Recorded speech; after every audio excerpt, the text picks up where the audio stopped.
إياك نعبد وإياك نستعين اهدنا الصراط المستقيم صراط الذين أنعمت عليهم غير المغضوب عليهم ولا الضالين آمين. السلام عليكم ورحمة الله وبركاته. أعوذ بالله من الشيطان الرجيم. بسم الله الرحمن الرحيم. الحمد لله رب العالمين وبه نستعين على أمور الدنيا والدين. اللهم صل وسلم على سيدنا محمد طب القلوب ودوائها وعافية الأبدان وشفائها ونور الأبصار وضيائها وقوت الأرواح وغذائها وعلى آله وصحبه وبارك وسلم أجمعين. أما بعد.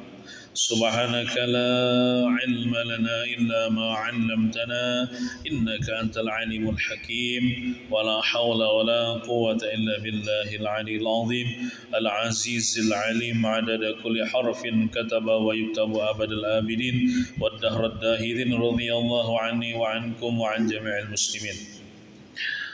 Marilah kita sama-sama memperbaharui niat i'tikaf kita pada ini masjid. Bismillahirrahmanirrahim. Nawaitu an a'takifa fi hadzal masjid sunnatan lillahi ta'ala. Halaman 220. Bismillahirrahmanirrahim. Qala al-muallif rahimahullah ta'ala wa nafa'na bihi wa bi jami' ulumihi bid darain amin. Hadis ke-15. Judulnya menunaikan hak sesama muslim, menunaikan hak sesama orang Islam. Jadi menunaikan hak orang Islam termasuk akhlak mulia. Bunyi hadisnya an Abi Hurairah radhiyallahu anhu qala anna Rasulullah sallallahu alaihi wasallam qala haqqul muslimi 'alal muslimi khamsun raddus salami wa 'iyadatul maridi wattiba'ul janaizi wa ijabatud da'wati wa tashmitul 'atisi muttafaqun alaih. Wa fi riwayatin wa fi riwayatin li muslimin haqqul muslimi 'alal muslimi sittun idza laqitahu fasallim 'alaihi wa idza da'aka fa'ajibhu wa idza istansahaka fansah lahu wa idza 'atasa fahamidallaha fashammithu wa idza marida fa'udhu wa idza mata fattabi'hu. Yang artinya daripada Abu Hurairah radhiyallahu anhu, beliau berkata bahwasanya Rasulullah sallallahu alaihi wasallam bersabda, hak orang Islam atas orang Islam yang lain ada 5 perkara. Yang pertama, menjawab salam. Jadi bila orang Islam mengucapkan salam ke kita, maka kita wajib menjawab salam. Wajibnya fardu kifayah. Kedua, mengunjungi orang sakit.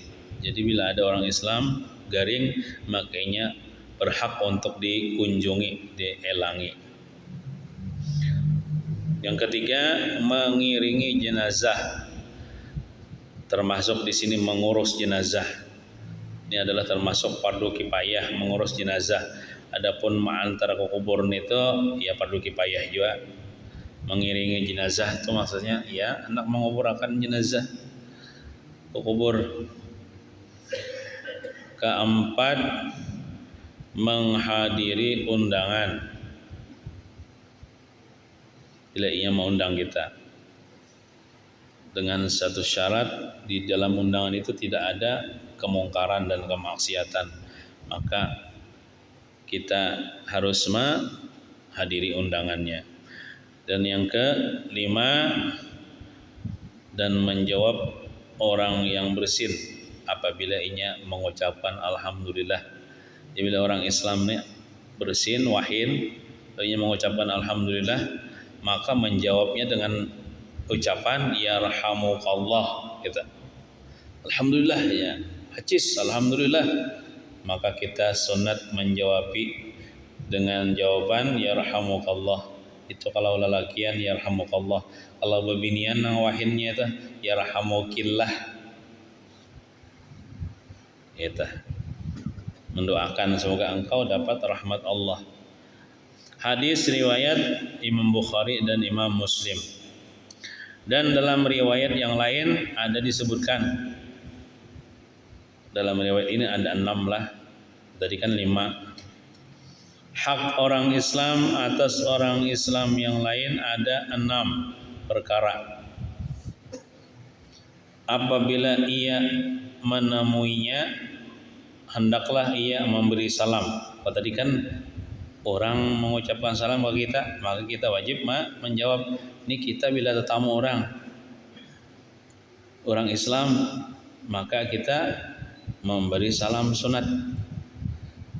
Bila tetamu orang Islam, baik dikenal ataupun tidak dikenal, memberi salam atau mengucapkan salam. Dan apabila ia mengundang, hendaklah diperkenankan undangannya atau didatangi undangannya. Dan apabila ia meminta nasihat, hendaklah diberi nasihat. Termasuk minta nasihat di sini, anu jar lajari pangaku jar rukun wudu, rukun sembahyang, atau anu dia ulun undang jar kalau ulun untuk menyampaikan tausiah agama atau ceramah agama, kan minta nasihat juga. Maka apabila kita kadida uzur, maka kita harus menunaikan undangannya untuk menasihati. Bila ia minta nasihat, hendaklah diberi nasihat. Dan apabila ia bersin atau wahin, lalu ia mengucap alhamdulillah janya, maka hendaklah dijawab, kita nak menjawab dengan yarhamukallah kalau lelakian. Kalau binian yang bersin tadi yarhamukillah, berisi aja nang diberisi ke bawah kalau binian. Kaita. Dan apabila ia sakit, hendaklah diziarahi atau dielangi. Dan apabila ia mati, hendaklah diiringi jenazahnya. Amun mandi mengkapan itu nyata itu ya Allah, menyembayangkan mengobrolkan nyata, cuma iring ini mengantarkan jenazahnya ke kubur. Keterangan hadis ini menyebutkan beberapa hak yang mesti ditunaikan antara sesama muslim. Ini karena dia punya hak, kita sama muslimin masing-masing punya hak yang harus ditunaikan. Hak-hak ini dilihat dari sudut fikihnya. Ada yang wajib di segi hukum fikih, ada yang wajib seperti menjawab salam. Menjawab salam hukumnya wajib, fardu kifayah. Dan menghadiri undangan perkawinan, kira-kira sunat saja boleh. Ada nang wancap benar itu lah kalau hantinan berusaha. Kira-kira nih anu aja nih sunat. Menghadiri undangan perkawinan apabila di situ tidak ada kemungkaran, lama ada kemungkaran kada sunah lagi. Kada tolak. Dan yang lainnya adalah sunnah hukumnya. Walaupun perkara-perkara ini tidak kesemuanya wajib, tetapi adalah sangat dituntut dalam agama kita. Berarti bila menggawinya mendapat pahala. Karena keakraban dan kemesraan dalam pergaulan adalah bergantung kepada perlaksanaan hak-hak ini. Jadi amun hendak terjalin keakraban, kemesraan di kalangan masyarakat umat Islam, hendaklah hak-hak ini ditunaikan. Tapi lamun hak-hak ini kada ditunaikan, itu jadi ranggang kena. atau memanas suasana di kalangan umat Islam tersebut. Contoh misalnya lah orang ucapkan salam, kita kadang menjawab, kayak apa hatinya tuh? Nah, terutama dengan sahabat karib, sahabat dekat, atau kaum kerabat kita sendiri yang diutamakan. Mengkadakawa menunaikan hak orang lain toh, nyatanya nang kerabat nang dekat dulu. Orang sakit merasa besar hati, maksudnya himong hatinya, dan merasakan sedikit keringanan dari penyakit yang sedang dialaminya apabila diziarahi oleh kaum kerabat dan sahabat karib.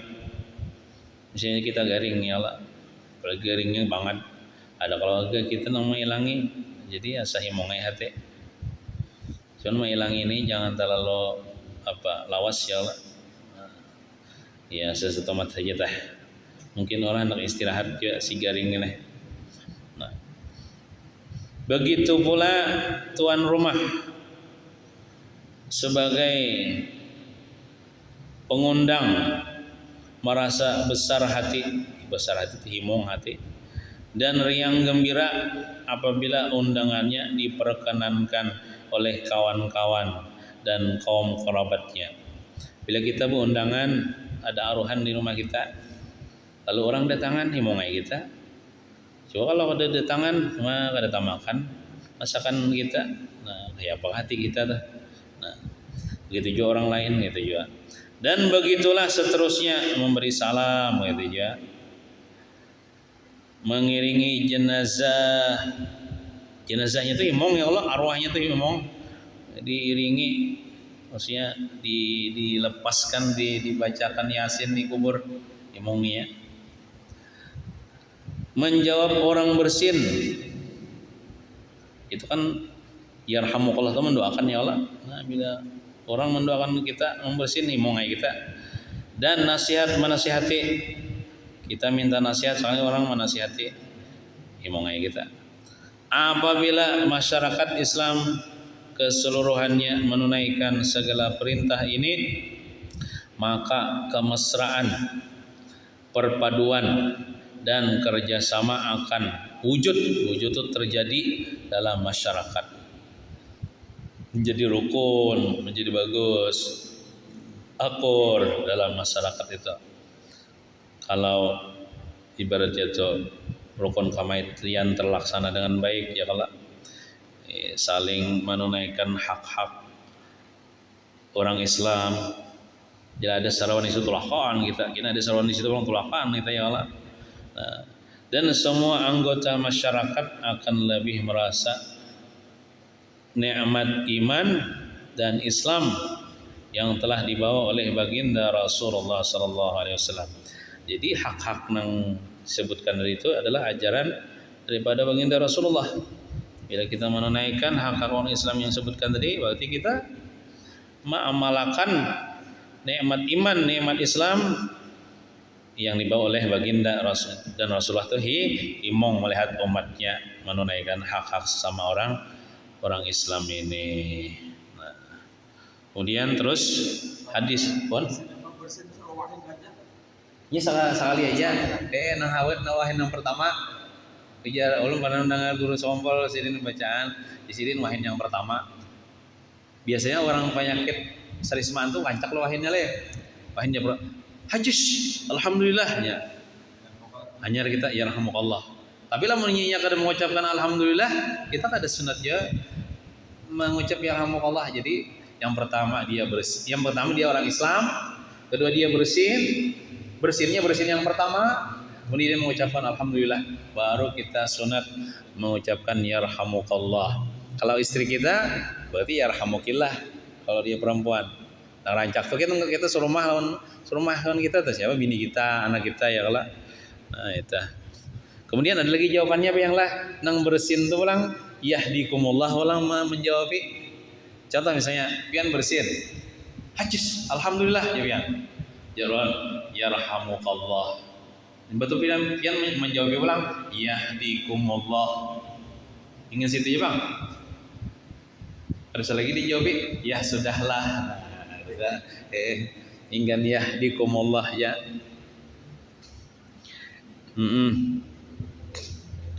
Nah, dan kayaknya sunnah Nabi Muhammad itu kayaknya di akhir zaman ini pina kada tapi diamalkan orang lagi. Apa kawan wahin diga hajis alhamdulillah karena ya tadi saya mengucapkan yarhamukallah. Nah, seharusnya ada mengucapkan yarhamukallah. Kan jangan jangan sopan mengamalkan sunnah Nabi Muhammad sallallahu alaihi wasallam niatnya tah atau mengatakan yang lain. Orang bahari ya bila wahin di subarangan itu Subarang banyu, alhamdulillah aku aja bakayuh dulu bejokong ke Subarang sampai ke Subarang, ya alhamdulillah aja. Itu boleh kayak pulang bejokong kembali ke rumahnya. Kita dihiga awak tuh bini misalnya wahin ya kalau bini jopang ya ada mengucapkan alhamdulillah. Nah makanya mengucapkan alhamdulillah sunat di sahuti yarhamukillah kalau binian. Nah wahin itu. Sama jualah mengucapkan salam nih. Ulun gin kadang-kadang bila tetamu orang Islam nih bina kata, ulun ngaku aja sebenarnya nasihat bagi diri sendiri sebenarnya tetamu siapa saja di mana saja itu sunat bang mengucapkan salam bagus bang itu sebenarnya. Cuma kadang-kadang kita nih koler kah lalai kah supan kah. Padahal kawan kenal aja tah. Yang mudah naik pulang ke depannya kita nih lebih lagi memperhatikan lagi dan lebih mengamalkan lagi akan sunnah Nabi Muhammad ini. Bila tamu orang Islam mengucapkan salam, makanya pemulaan tadi kan ulan assalamualaikum warahmatullahi wabarakatuh. Nah kayaknya hadisnya bang dibacakan masalah ini jangan ucapkan salam ayo dulu. Nah. Hadis ke-16 menghormati tamu. Nah, jadi menghormati tamu ini termasuk adalah akhlak mulia dalam Islam. Bahkan biar sebelum Islam dah ada perkara-perkara yang di zaman jahiliyah itu ketika Islam dibawa oleh Nabi Muhammad adat-adat yang di zaman jahiliyah itu tetap dipakai dalam Islam. Di antaranya apa? Menghormati tamu. Menghormati tamu itu di zaman jahiliyah itu sudah ada dan itu termasuk sesuatu yang dianggap luar biasa bila tamu datang ke rumah. Jadi bila orang di rumah tuh biarlah kan ibaratnya tuh sedih kalau kadedanang disurung. Oh sedih kalau ada di surung. Itu sejak zaman jahiliyah sudah ada kayak itu. Menghormati tamu tuh. Dan ketika Islam hadir dibawa oleh Nabi Muhammad itu tetap dipertahankan. Itu karena itu perkara yang baik menghormati tamu itu. An Abi Syurai, apalagi orang-orang Arab lah, luar biasa tuh bila menghormati tamunya, wali nyembelih kambing, wali nyembelih unta, yalah Pak Haji lah, Pak Haji ini lawas di Makkah sih den, menghormati tamu. An Abi Syuraihin Al-Khuzai radhiyallahu anhu anna an-nabiy sallallahu alaihi wasallam qala wa man kana yu'minu billahi wal yawmil akhir falyukrim dhaifahu rawahu Muslim. Hadis riwayat Imam Muslim. Artinya daripada Abu Syuraih Al-Khuzai, nah sahabat Nabi juga nih Abi Syuraih, orang terkenal lah karena sidin nih radhiyallahu anhu, bahwasanya Nabi sallallahu alaihi wasallam bersabda, dan sesiapa atau barang siapa yang beriman dengan Allah, dia siapa yang mengaku beriman, rasa beriman dengan Allah dan hari kiamat, hari akhirat maksudnya. Siapa yang merasa beriman dengan hari akhirat, hari kiamat, hari akhirat, apa yang harus dia lakukan? Maka hendaklah ia memuliakan tamunya. Memuliakan tamunya. Cuman kita memuliakan tamu itu kada disuruh berberat-berat. Maksudnya semampu kita aja. Nah ada misalnya baju putih, suruh baju putih. Kada usah kita nangbuh hutang-hutang. Kada dituntut kita. Hendaklah dia memuliakan tamunya. Hadis riwayat Imam Muslim. Lawan juga sudah kita sampaikan lah yang malam Sabtu tadi, bahwasanya tamu itu dia datang ke rumah kita bertamu, kemudian dia itu seandainya minum makan di tempat kita, inya memakan rezekinya seorang, lain rezeki kita kada. Kebetulan ada rezekinya itu di tempat kita, inya mengambil rezekinya seorang. Kemudian dia apabila keluar daripada rumah kita, tempat kita, bulik inya, maka seiring dengan itu dosa-dosa tuan rumah diampuni Allah Subhanahu wa taala. Nah itu. Keterangan. Jadi amun mengingatan kayak itu ya Allah kada sarik, karena bila ada tamu malah himong. Menghormati tamu adalah sesuatu perkara yang disepakati oleh masyarakat antar bangsa, bahkan antar agama. Menurut agama manapun kayaknya menghormati tamu itu termasuk perkara yang bagus. Tidak ada satu masyarakat pun di dunia ini kecuali mereka menghormati tamu yang datang berkunjung ke rumah mereka, kecuali orang nang pamalar nih lah, orang pamalar. Kada hakun nya didatangi tamu, atau misalnya nang tamu ini menagih hutang, bisa berpatak ya. Berkunjung ke rumah mereka. Namun yang menjadi keistimewaan Islam ialah kan orang-orang kafir kadang-kadang menerima tamu juga lah. Ini menjamu tamu juga, tapi orang Islam kayak apa? Namun yang menjadi keistimewaan Islam ialah apabila penghormatan yang diberikan kepada tamu itu berdasarkan kepada keimanan kepada Allah dan hari kiamat. Karena ini belajar bang hadisnya nih. Ujar Rasulullah, siapa yang statusnya beriman kepada Allah, beriman dari hari kiamat, dia harus menghormati tamu. Jadi dia menghormati tamu itu atas dasar keimanan kepada Allah, keimanan kepada hari kiamat, hari akhirat, yang membawa arti bahwa kita menghormati tamu itu karena tuntutan keimanan, bukan karena sesuatu tujuan kebendaan yang dinantikan. Ada juga orang menghormati tamu nih niatnya kada bujur apa? Nang bailang nih pang misalnya bos dihormati benar supaya kena bos ni memodali kah atau memberi duit kan, itu lain dah kada lillahi taala. Jadi bila kita menyambut tamu, menghormati tamu, itu niatnya dibujurakan juga. Apa niatnya? Ya karena mengamalkan hadis Nabi kah? Hadis Nabi ini nih.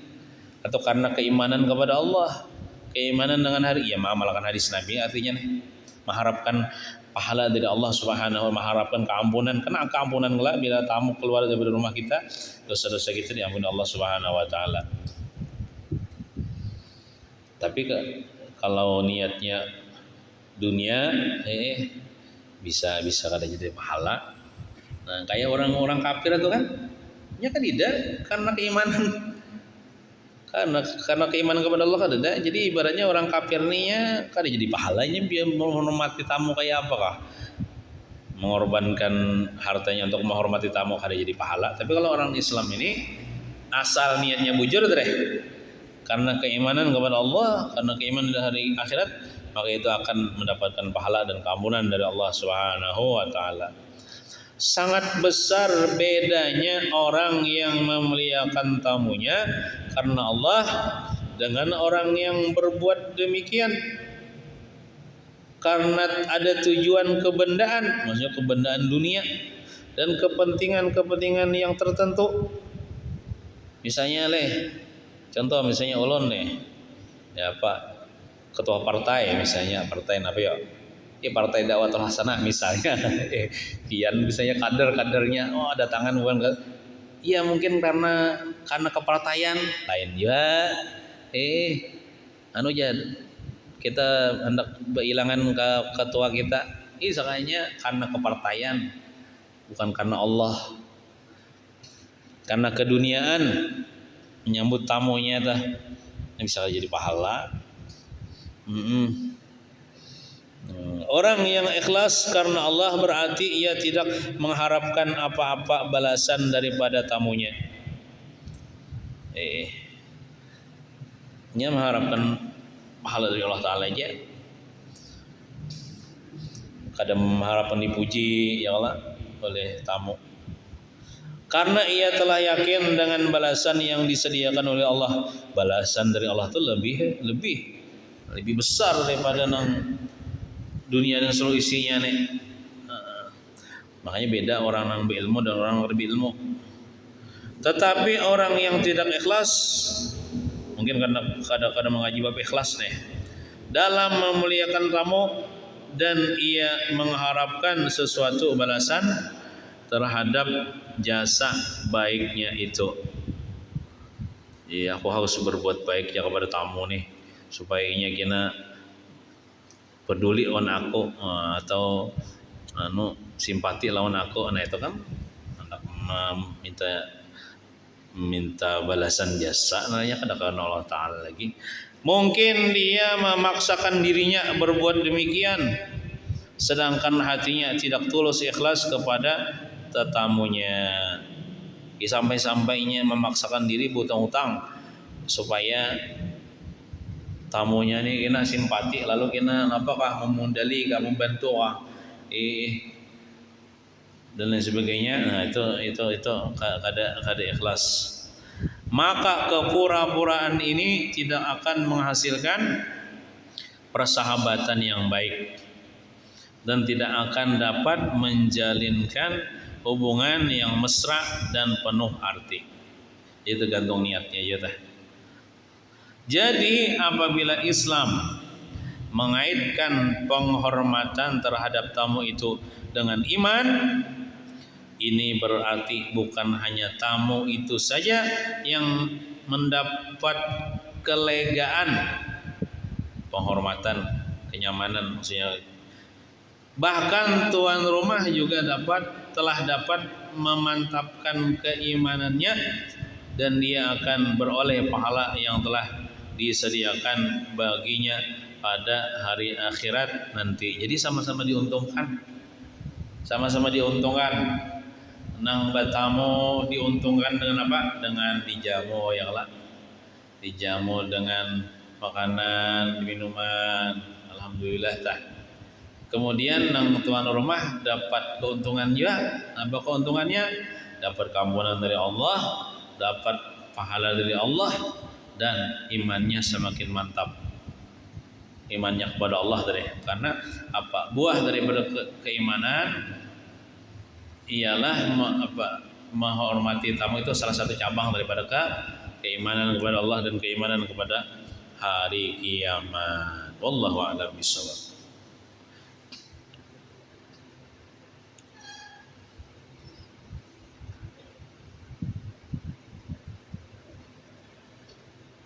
Cuman bila kita bertamu ya kalau zurghiban tazdad hubban. Bailanglah itu kadang-kadang saja, jangan terlalu rancang. Tazdad hubban, ini saya bertambah-tambah kecintaan. Mohon hari-hari hilang, sarik orang bisa. Ini kadang-kadang kecintaan lagi. Nah.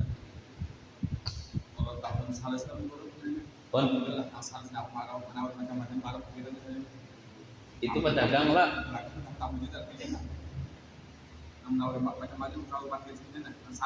Tapi ini niatnya kada hendak dijamu lah, hendak ditukari aja. Tapi itu terserah kita. Namun kita hendak menjamuinya jadi tamunya, masuk dulu ke rumah makanan jadi tamu. Tapi lah tapi inya kayaknya kada hendak dijamu juga. Inya kayaknya tuh menawarkan dagangan hendak minta tukari aja. Pertanyaannya apa tadi? Termasuk tamu kah? Amun kita jadikan tamu, jadi tamu dia. Tapi lamun kita kada menyuruh ke rumah kan dia jadi tamu ya. Seandainya kita jadikan tamu bagus. Minta maaf nah, aku kada dapat duit kan nukari barang ikam, masukkan ke rumah aja dan nanti lu ngopi setemat. Maka kita dapat pahala. Apalagi ini kan yang ojol-ojol tuh. yang membawa-bawakan apa tuh makanan-makanan, barang-barang, pesan-pesan online. Jadi amun kita masuk nang mau menyakan tamu bisa kita masuk dulu ke rumah aja kita makan dulu ke rumah. Atau yang misalnya kadang makan bungkuskan nasi, nah memberi pian balain terima kasih sudah mengutarakan apa pesanan ulun. Nah, bagus termasuk akhlak mulia. Jadi tergantung kita kalau kita jadikan tamu jadi tamu dia, tapi kalau kita kada jadikan tamunya kada jadi tamu si salis tadi. Nah ini kan hendak menawarkan dagangannya gitu. Cuman amunnya ada salis nih ya minta maaf lah. Kadang hina akan profesi salisnya, mak pedagang tuh bagus saja. Cuman kadang-kadang nang kurang adab itu langsung masuk ke rumah tuh nah. Langsung masuk ke rumah orang kadang berizin. Nah, masuk ke rumah langsung nah, kadang-kadang orang rumah ini kan bisa kurang suka juga jadi amun berdagang dia di muka-muka rumah aja masuk ke rumah tuh beizin mun kada diizini kada usah masuk rumah gitu. Halaman 37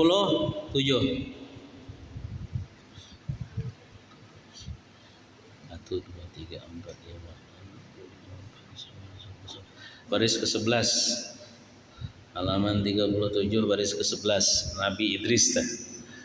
Nah, ini masih bicara tentang 25 nabi.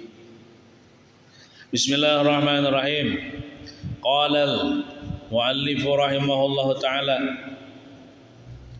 Jadi di antara etikat kita Ahlussunnah wal Jamaah kita meyakini akan 25 nabi ini adalah nabi dan rasul Allah Subhanahu wa taala yang wajib kita pelajari dan kita kenal.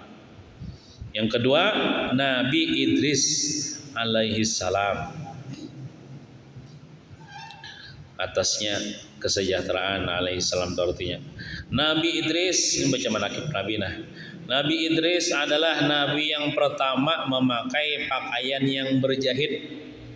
Kira-kira Nabi Adam itu sidin mungkin dari kulit kayu kalau lagi leh. Nabi Idris ini kan ini termasuk keturunan Nabi Adam nih. Pokoknya manusia berdatang keturunan Nabi Adam aja berdatang nih. Pertama memakai pakaian yang berjahit. Dan yang menulis artinya pertama orang yang menulis memakai kalam tuh pulpen lah dengan tangannya. Kalau ada pertanyaan kita siapakah orang yang pertama memakai pakaian yang berjahit? Nah jawabannya Nabi Idris.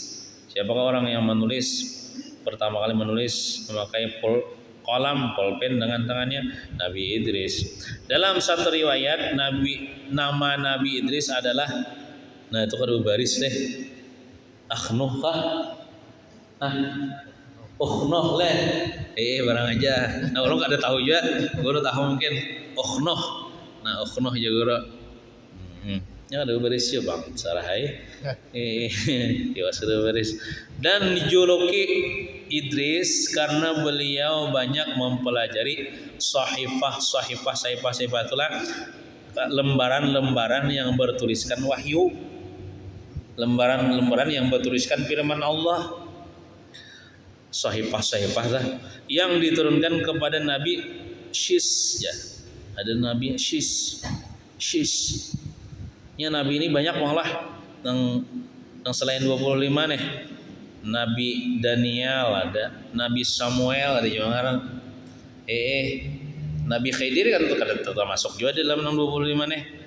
Nah, dan kepadanya sendiri artinya yang diturunkan kepada Nabi Syis dan kepada Nabi Idris sendiri belajari ini sahifah tadi. Nabi Idris adalah kakek ayahnya Nabi Nuh alaihi salam. Padutuan Nabi Nuh nih si Nabi Idris nih, berarti tentu hak generasinya hanya Nabi Nuh alaihi salam. Seperti yang tersebut di dalam Sahihain itu di dalam kitab Sahih Bukhari dan Sahih Imam Muslim maksudnya Sahihain. Dan Nabi Idris berjumpa dengan Nabi Muhammad sallallahu alaihi wasallam pada malam Isra dan Mi'raj di langit keempat. Nah, jadi tamu lawan Nabi kita waktu Nabi kita Isra Mi'raj, tamu lawan Nabi Idris. Tentang Nabi Idris Allah Ta'ala berfirman, wa rafa'nahu makanan 'aliyya. Surah Maryam ayat 57. Artinya, dan kami telah mengangkat siapa? Mengangkat Nabi Idris ke martabat yang tinggi. Makanan aliyya, kalimat makanan aliyya itu menurut tafsir Al-Jalalain menyebutkan maksudnya ke tempat yang tinggi itu apa? Ke martabat yang tinggi itu maksudnya hidup sidin di langit. Di langit keberapa? Di langit keempat. Sidin hidup di langit keempat. Berarti Nabi Idris itu masih hidup lah. Imam Al-Qurtubi menyebut makanan aliyah itu sidin. Imam Qurtubi mentafsirkan itu di dalam surga. Nah, juga ulama tafsir mentafsirkan sidin ditempatkan di tempat yang tinggi itu di dalam surga. Ada juga mengatakan kita sidin nikah nang kada akan keluar lagi daripada surga kisahnya. Sudah hanya mana di surga? Kita di sini tinggal sini lah ya kayak nyamanan sudah di surga. Sewujurnya bongol benar aja sudah nyaman ya kalau keluar. Pintar ya sini nih. Kemudian Nabi yang nomor 3 Nabi Nuh alaihissalam. Nabi Nuh adalah keturunan ke-10 dari Nabi Adam alaihissalam. Nah kayak ulun ini keturunan keberapa kalau lah daripada Nabi Adam. Silahnya nih. Kita yakin ya bang keturunan Nabi Adam, cuman keberapakah, berapakah ada tahu. Silahnya nih.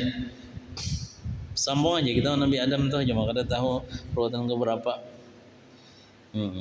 Atau keturunan ketiga, ada yang mengatakan keturunan ketiga dari Nabi Idris nih, dari Nabi Idris alaihissalam.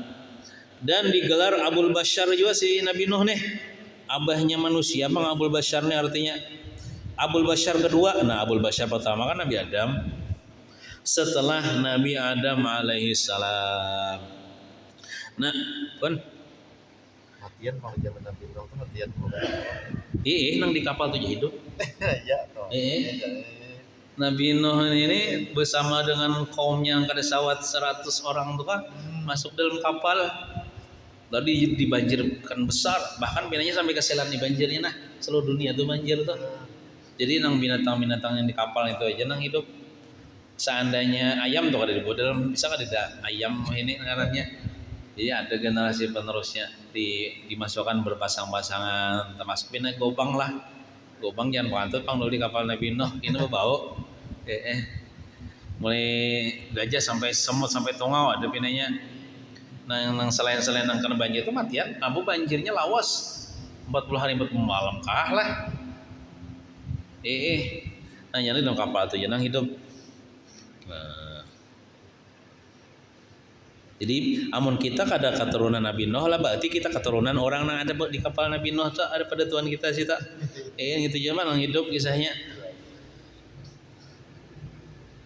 Nabi Nuh Allah beri kepadanya umur yang panjang. Nabi Nuh tahu seberapa kalau umur sini disebutkan sini nah. Bisa sampai beribu tahun kah wallahu alam lah, pokoknya panjang.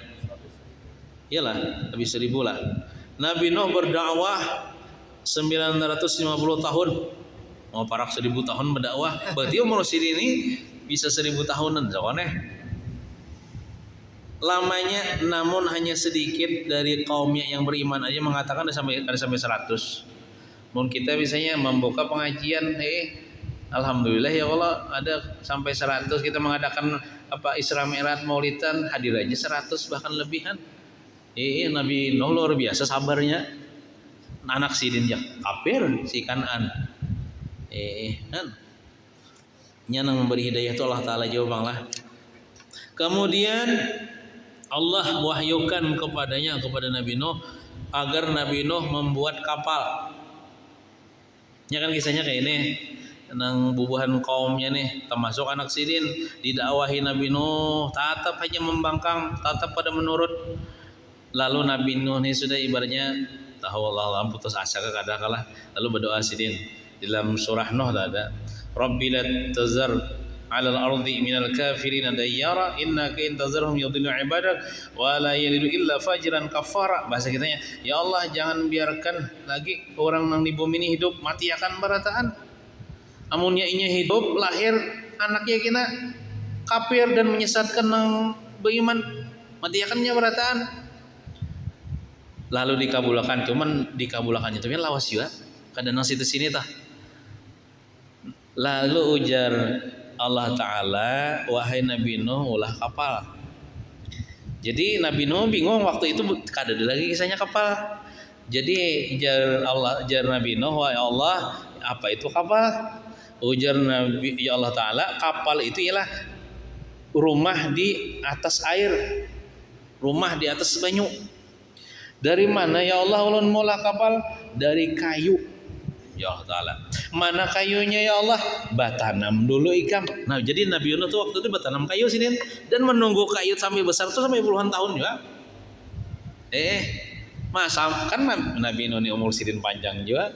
Pas sampai besar pohon kayu tuh, lalu ditabang sidin, lalu diandak sidin di mana, di atas bukit kah itu nah? Kadang yang di pinggir pantai lah, karena banjirnya kena kan sampai ke atas bukit itu.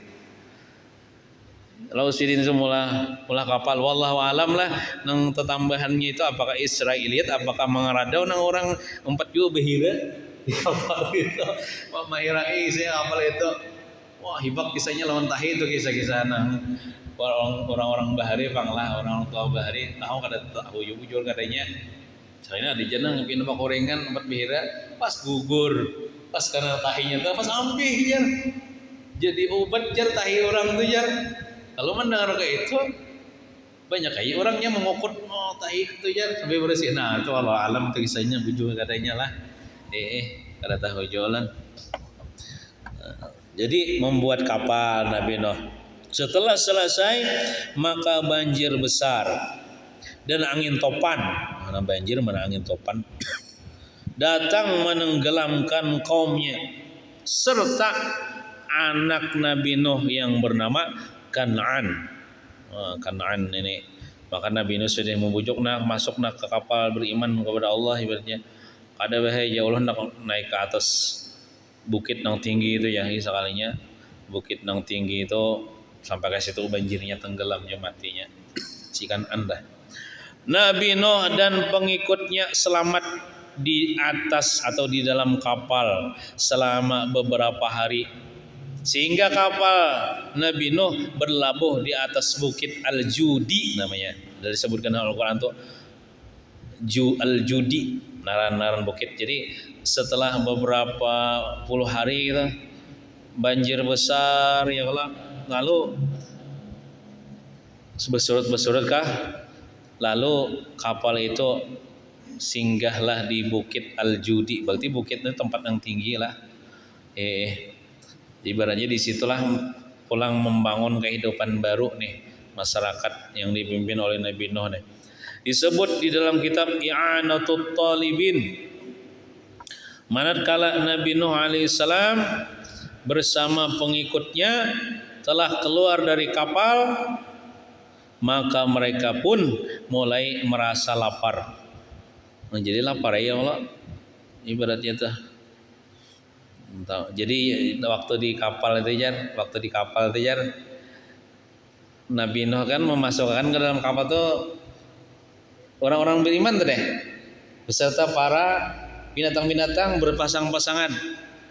Sekalinya jar ada juga ini kembali flashback keranya kembali ke belakang pulang yang sebelum masuk kapal Nabi Nuh ini jar sini mau membuat kayaknya ada ular dan kalajengking hendak masuk juga, ular dan kalajengking hendak masuk juga. Ujar Nabi Nuh, jangan masuk karena ikan ini bisa menggigit orang dalam kapal. Jangan masuk.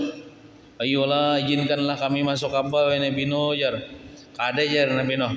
Kami berjanji kami tidak akan menggigit orang yang di kapal dan tidak akan menggigit orang yang mengucapkan salam kepada engkau wahai Nabi Nuh. Dan juriat-juriat kami pun ya ulah raja kalajengking nih berjanji tidak akan menggigit orang-orang yang mengucapkan salam kepada engkau wahai Nabi Nuh. Lalu dipersilahkanlah masuk ke kapal ular dan kalajengking tak. Jadi siapa yang mengucapkan salam kepada Nabi Nuh insyaallah kada digigit ular. Napa salamnya? Salamun ala Nuhin fil alamin. Salamun ala Nuhin fil alamin. Ada dalam nuratib Wirdul Latif itu ada. Salamun ala Nuhin fil alamin inna kadzalika najzil muhsinin innahu min ibadinal mu'minin. Salamun ala Nuhin fil alamin itu juga lah kepanjangan pulang lang 2 ayat. Jadi bila masuk ke hutan, masuk tempat penurihan di situ banyak ya sawah, masuk ke ladang sawit di situ banyak piton. Nah, baca salamun ala Nuhin fil alamin. Mengucapkan salam kepada Nabi Nuh. Insyaallah tidak dimudaratkan oleh ular walaupun tetamu ular. Karena datunya ular bahare, datunya kalajengking bahare, berjanji kami dan zuriat kami tidak akan menggigit orang yang mengucapkan salam kepada engkau wahai Nabi Nuh. Nah, itu. Kemudian Nabi Nuh kisahnya di dalam kapal itu berwasiat pulang nih lawan buan kapal. Baik itu manusia ataupun si binatang-binatang, jangan jima lah. Siapapun jangan berkumpul dulu selama ini. Kenapa? Amun jima betianan bebanyakin habisan karam kapal kita. Jadi tahani dulu. Nah sekalinya pian ada nang kada tahan seekong anjing. Anjing ini nafsunya gonol. Jadi melihat bininya pina belonjoran lalu dihantupnya oleh anjing di bawah bangku di bawah kursi kan kucing main tip. Nah kucing ini termasuk orang nang kada bisa menjaga rahasia aib orang. Lalu kucing ini lapor kepada Nabi Nuh. Mungkin ada jokol di dengki si kucing ini berdua kan kucing dan anjing kan tuh menjadi kalak. Nah jadi jar kucing wahai Nabi Nuh itu ada nang melanggar undang-undang pian, melanggar larangan pian. Siapa? Tuh anjing inya baanuan. Nah lalu didatangi oleh Nabi Nuh, wahai anjing, ujar kucing ikan mana bujur kah? Dusta inya wara. Ujar mau kayak mau kolim tuh anjing. Mana buktinya? Tidak ada buktinya. Nah, kucing ini harau tuh jangan aku ada bisi kamera.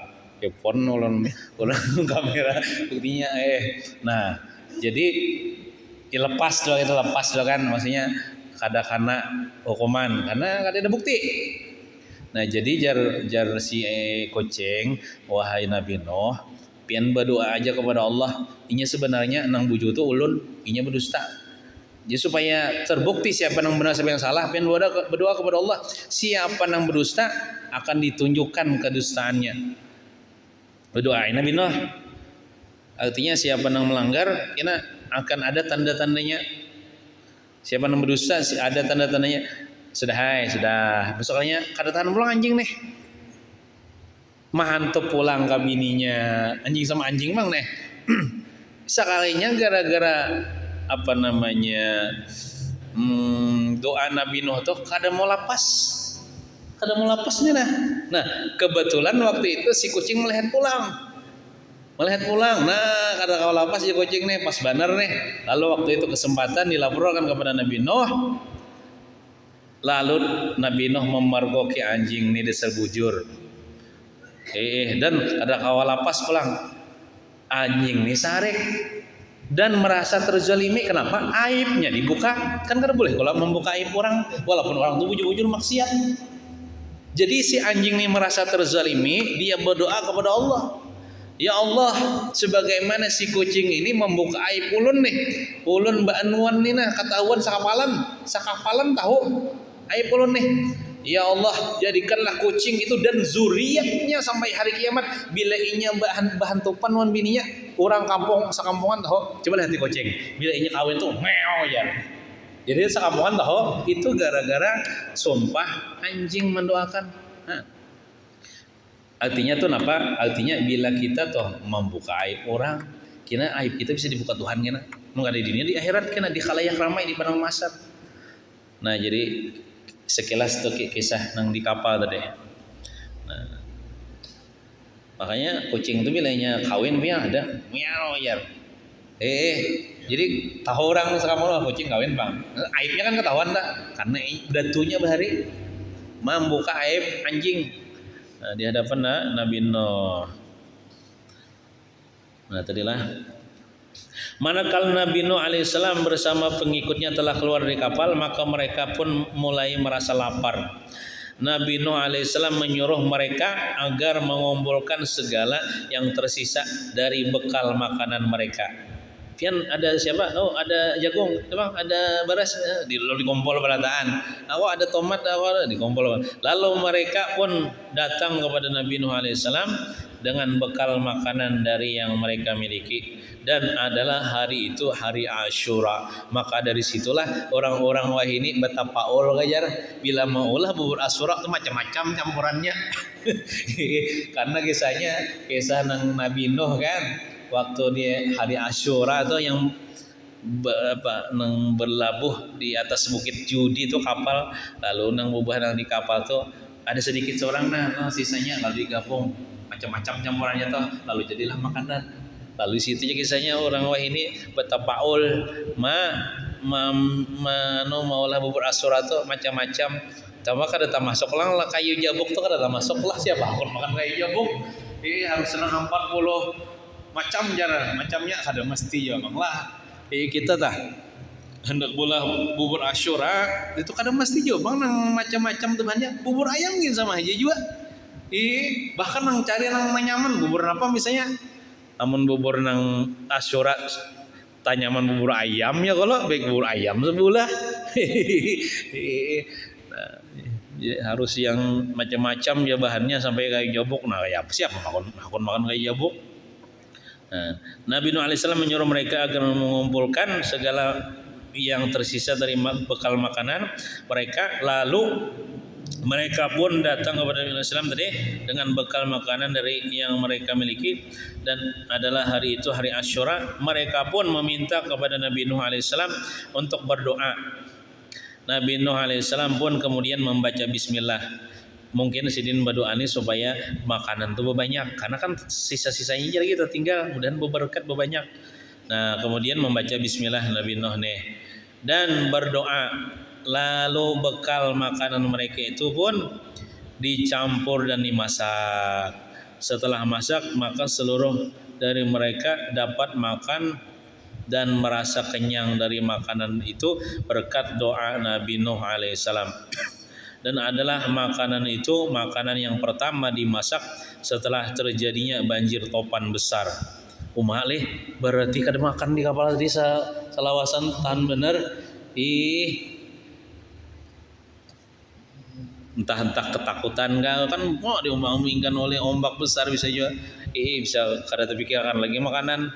Peristiwa keselamatan mereka yang penuh berkah ini termaktub tertulis semuanya di dalam Al-Quran. Firman Allah Ta'ala, qila ya Nuh bisalamin minna wa barakatin alaika wa ala umamin mimman ma'ak. Surah Hud ayat 48. Artinya difirmankan, Allah berfirman nih kepada Nabi Nuh nih, hai Nuh, turunlah dengan selamat, sejahtera dan penuh keberkahan. Artinya turun daripada kapal, artinya hampir sudah banjir nih, dan penuh keberkatan dari kami atasmu dan atas umat-umat yang mukmin, maksudnya yang beriman, dan orang-orang yang bersamamu. Nih kembali ke sebelum Nabi Nuh masuk kapal, sidin membaca apa ya, ada kalau di Quran tuh nang bacaan sini masuk kapal tuh, Bismillahirrahmanirrahim wa mursaha inna rabbi laghafurur rahim. Itu sidin bacaan sidin berkapal. Bismillahirrahmanirrahim. Memang kayak itulah majre itu imalah namanya dalam Al-Qur'an, bumereng. Jangan majraha lah dibaca.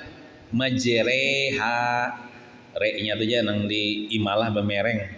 Bismillahirrahmanirrahim wa mursaha itu.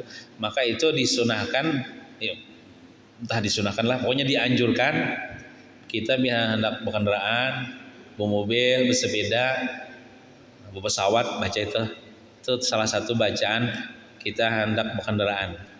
Bismillahirrahmanirrahim wa mursaha inna rabbi laghafurur rahim. Nah, dengan nama Allah yang majriha, yang memperlakukan atau menjalankan ini kendaraan, mursaha dan melepaskan, lepas ya Allah, lepas tahu maksudnya kau berjalan. Inna rabbi laghafurur rahim. Sesungguhnya Tuhanku sungguh Maha Pengampun lagi Maha Penyayang. Bah Tuhan mun kada kasih sayang mun kita, mogok kita kendaraan. Kada mau hidup. Nah, jadi bila kita hendak tolak, bahkan ujar salah satu daripada Tuan Guru menyebutkan, bila kita telah ini nabi nih. Di antara sunnah nabi itu bila sidin duduk di kendaraan sebelum jalan tuh senyum dulu teman. Nah, senyum. Hanya sidin jalan. Nah, jadi bila kita hendak mengikuti sunnah Nabi, bila kita contoh kita berkendaraan, starter dah, start, baca Bismillahirrahmanirrahim wa mursaha inna rabbi lalu kita senyum karena mengikuti Nabi, kan Nabi senyum jadi senyum setemat, hanya kita jalan. Nah, itu ya ada namanya hadisnya. Bila Nabi itu hendak tulak kendaraan, sudah di duduk kendaraan senyum sidin. Nah, jadi jangan dipandangkan orang stres lah senyum sendiri itu akhirnya mengikuti sunnah Nabi. Memang kayak itu. Nah, kayak itu. Nah, mudah-mudahan kita dapat berkahnya, dapat manfaatnya dunia wal akhirah, dapat syafaat Rasulullah SAW. Amin ya rabbal alamin. Wassallallahu ala sayyidina Muhammadin wa ala alihi wasallam. Alhamdulillahi rabbil alamin. Al-Fatihah. أعوذ بالله من الشيطان الرجيم بسم الله الرحمن الرحيم الحمد لله رب العالمين الرحمن الرحيم مالك يوم الدين إياك نعبد وإياك نستعين اهدنا الصراط المستقيم صراط الذين أنعمت عليهم غير المغضوب عليهم ولا الضالين آمين بسم الله الرحمن الرحيم الحمد لله رب العالمين والصلاة والسلام على أشرف الأنبياء والمرسلين وعلى آله وصحبه أجمعين اللهم ارزقنا وأهل بيتنا وأهل قريتنا والمسلمين التوبة والمغفرة والتوفيق والهداية والاستقامة وإخلاص النية وحسن الخاتمة والصحة والعافية والسلام والبركة والنصرة في الدين والدنيا والآخرة ربنا آتنا في الدنيا حسنة وفي الآخرة حسنة وقنا عذاب النار صلى الله على سيدنا محمد وعلى آله وصحبه وسلم والحمد لله رب العالمين تقبل الله منكم ما شاء الله.